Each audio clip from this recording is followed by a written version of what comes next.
Hello everyone, কেমন আছো সবাই? আশা করছি সবাই অনেক ভালো আছো আর আমিও ভালো আছি। তো এটা হচ্ছে বিয়ে আর বৌভাতের মাঝামাঝি ব্লগটা। বিয়ের ব্লগটা একটু বেশি বড় হয়ে যাচ্ছিলো আর এদিকে বৌভাতের ব্লগটা একটু বেশি ছোট, তার জন্য আমি দুটো থেকে নিয়ে এটাতে একটুখানি অ্যাড করে দিয়েছি। তো এখন এখানে আংটি খেলা হচ্ছে, বিদায় পর্ব হবে এরপরে। তো এর জন্যই আমি আর দিদি ঘুম থেকে উঠে সকাল সকাল চলে এসেছি। অ্যাকচুয়ালি অনেক রাতে ঘুমানো হয়েছে, প্রায় 2-2:30 মতন তখন বাজে। তো এত সকালে তো ওটা সম্ভব ছিল না। তারপরে এখানে মা আমাদেরকে ফোন করে জাগিয়ে দিল।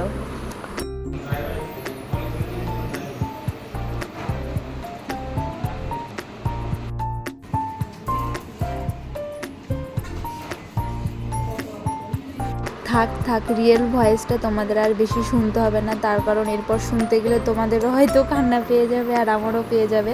তো এখানে মামি এখানে তো দেখতেই পারছো এতই কান্না করছিল যে খুবই খারাপ লাগছিলো। আর ওই দিকে দেখো আমাদের তানভি সোনাইকে দেখো, ঘরের মধ্যে ওর পাপা দাদানের সাথে খেলছে। অ্যাকচুয়ালি কান্না করতে করতে মামি অজ্ঞান হয়ে গেছিলো। তারপরে ওই দেখে দেখে আমার দিদিরও অবস্থা একটু খারাপ হয়ে গেছিলো। তারপরে এই অনেকক্ষণ চলার পরে তারপরে মামির জ্ঞান এসছে। তারপরে গিয়ে সেই চাল দেওয়া নেওয়ার যে নিয়মটা আছে ওইটাই হচ্ছে আর কি।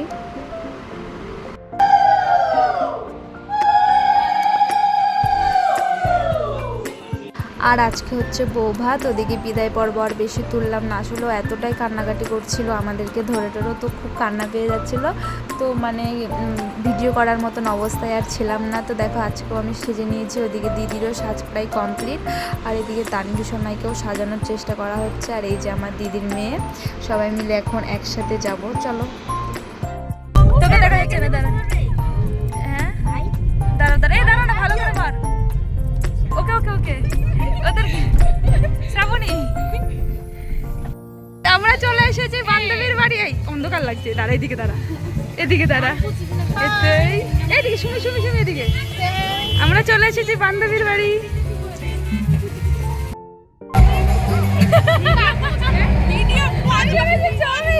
তো গাড়ি থেকে নেমে আমরা বাইরে সবাই মিলে কয়েকটা ছবি তুলে নিলাম। তারপরে এইদিকে দেখছি কি দাদাভাই ফুচকা খাচ্ছে, তো তার জন্য আমরা ফুচকা খেতে চলে এসেছি। আসলে বেশিরভাগ বিয়ে বাড়িতে হয় কি ফুচকার দিকে এতটাই ভিড় হয় যে খাওয়ার হয় না। তো তার জন্য আজকে ভাবলাম দাদাভাই যখন খাচ্ছে দাদাভাইয়ের থেকে 2-1টা নিয়ে খাবো। আর এই দেখো আমরা ভিতরে ঢুকে পড়েছি, আর ওকে এতটা সুন্দর লাগছিল দেখতে, আমারই তাকিয়ে থাকতে ইচ্ছে করছে।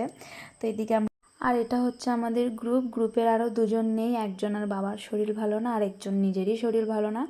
তো ওদের 2জনকে একটু মিস করছি। আর এদিকে ক্যামেরাম্যান আমাদেরকে বিভিন্ন রকমের স্টাইল দেখিয়ে দিচ্ছে ছবি তোলার জন্য, আর আমরাও ওটাই করছি। অনেক দিন থেকে ইচ্ছে ছিল বিয়ে হলে বিয়ের সময় তানভি সোনাইয়ের সাথে ওকে নতুন জামা টামা পরিয়ে ছবি তুলবো। অন্নপ্রাশনের সময় ওর জন্য একটা খুব সুন্দর জামা কেনা হয়েছে, একদম ঘেরালা নেভি ব্লু কালারের। কিন্তু ওই যে গরমের জন্য আর বাচ্চা মানুষ তো একটু অস্বস্তি বোধ করছিল, তার জন্য সেই জামাটা সেদিন পরানো হয়নি। তো ভাবলাম এর বিয়ের সময় পরাবো, বিয়ের দিনও হলো না, তো রিসেপশনে পরাবো, রিসেপশনেও হলো না, ও ঘুমিয়ে পড়েছে। দিনে কয়েকটা গায়ে হলুদের ছবি তুলেছি, সেটা গায়ে হলুদের ব্লগে তোমরা নিশ্চয়ই দেখেইছো।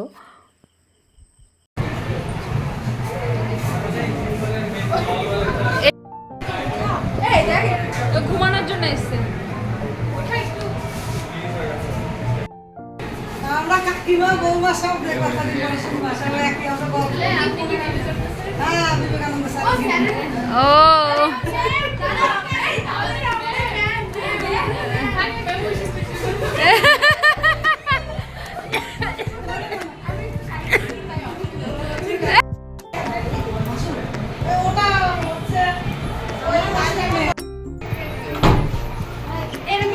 বাইরে খুবই গরম লাগছিল, ঘাম টপ টপ করে পড়ছিল আমাদের সবার। কয়েকটা ছবি তুলে নেওয়ার পরে তো আমরা ঘরে চলে গেছি। ওদের ঘরের মধ্যে এসি ছিল, তো এসিতে বসে বসে সবাই একটু গল্প করছিলাম, একটু ঠান্ডা ঠান্ডা হয়ে। তারপরে আমরা আবার চলে এসেছি। তো এদিকে দাদাভাই আর দিদি কয়েকটা কাপল ছবি তুলে নিল। আর এদিকে এদের 2জনকে দেখো, 2জনাই গল্প করতে লেগে গেছে ছবি তুলতে তুলতে। ওকে আসলে বলা হচ্ছিল ওকে খুব সুন্দর লাগছে, এই নিয়ে ওরা একটু গল্প করে নিচ্ছিল।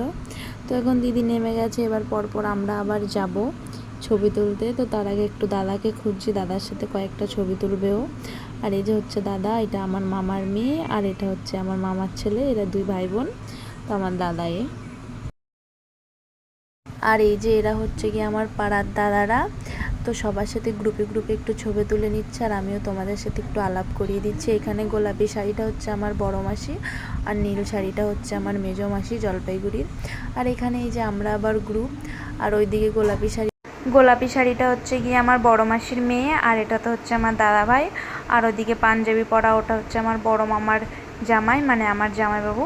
আর এখানে ওই একটু মানে যাতে ব্যাকগ্রাউন্ডটা সুন্দর আসে তার জন্য একটু অন্যরকম ছবি তুলে নিচ্ছে কয়েকটা।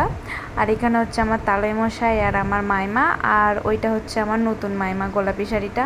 আর এখানে হচ্ছে মামা মামি আর ওরা দুজন। আর এই দেখো আমরা একটু বাইরে এসেছি সবাই মিলে, মানে এই কালারিংয়ে একটা ছবি তুলবো বলে, কিন্তু অত ভালো আসছিল না। অনেক রাত হয়েছে তো অতিথিরাও মানে অনেকই কমে গেছে। তো ও বলছিল ওর সাথে খেতে অনেক রাত করে, কিন্তু সেটা তো হয় না। তো তারপরেও আমরা অনেক রাত করেই বসেছি, প্রায় 12টা-1টার সময়। আর এখানে দেখো কয়েকটা ছবি তুলে নিচ্ছে, আর ওদিকে নতুন জামাইবাবু বসে রয়েছে, বহুর ছবি তোলা দেখছে। তো মেনুতে অনেক কিছু ছিল, খুব টেস্টি হয়েছিল রান্নাটা, কিন্তু অনেক রাত হয়ে যায় তেমনভাবে খাওয়া যাচ্ছিল না, কিন্তু খুবই টেস্টি লাগছিল। খেতে বসে মনে হচ্ছিলো আর একটু আগে আসলে মানে খেতে বসলে বেশ ভালোই হতো। তো চলো আজকের ব্লগটা এখানেই শেষ করছি, টাটা।